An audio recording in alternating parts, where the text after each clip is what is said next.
want to show you something, it's really easy to move down and grab it and say, "Show me that again. That was really neat." Or show, that was really cool. What did you think about that? You have a natural reaction here, and you can follow somebody pretty good off the shoulder, but you stay close. You can also, I like to shoot,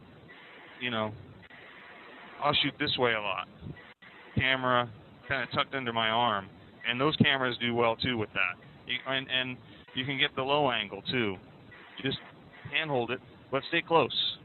Just stay close to your subject, and that jiggly thing won't matter so much. Steady video is possible if you're close. And I said about reacting too. If you're across the room thinking, "I got to use my tripod every single minute," you're gonna miss a lot of stuff that just sort of happens that you can react to when you're close. And like I said, that whole thing about somebody showing you something, or oh, here's this really cool thing. You're gonna go, "Oh, I want to zoom in and catch that." And I would unless you're behind crime scene tape or something like that, zoom with your feet, and you'll be a lot better off.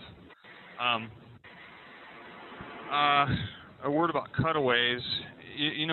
Cutaways are just things that you gather in the environment. A nice tight shot of a tree or something like that that's in your shot somewhere. I had a guy in college tell me there are never enough cutaways, and he wrote that down and he put it up on the wall. And I suppose, but I always shoot 2 or 3, just for when I'm stuck, or for when I need a little bit of something, or maybe there's something germane to the story, a nice clever quote that captures this guy's personality. How people have it on calendars, things like that. Those are the things I look for as far as cutaways. And they seem to come in handy just at that point in time where you need one shot that kind of tells somebody something, but it's not really part of the sequence, or you want to get to the interview or something like that, or you have a nice line that fits. So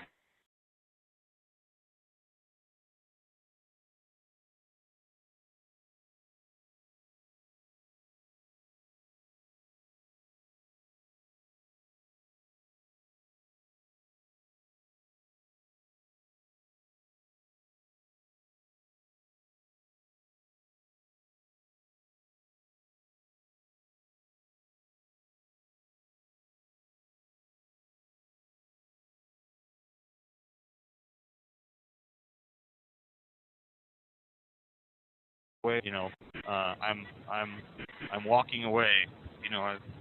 I'm walking away from. Boy, hang on a second. I'm all hung up on my stool. There we go. Yeah, negative action. Something where they walk into frame and they're walking away. I think I had one shot where one example was the coffee service in the high school.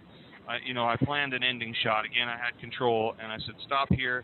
Okay, when I tell you, wheel that cart down the hall away from me, and wheel it until you're out of sight. Make sure your ending shot can give you plenty of pad at the end. It's 10 seconds. Anything to get away from reading your out cue on your voicer over flapping lips. Okay, flapping lips at the end of a story is not a good ending.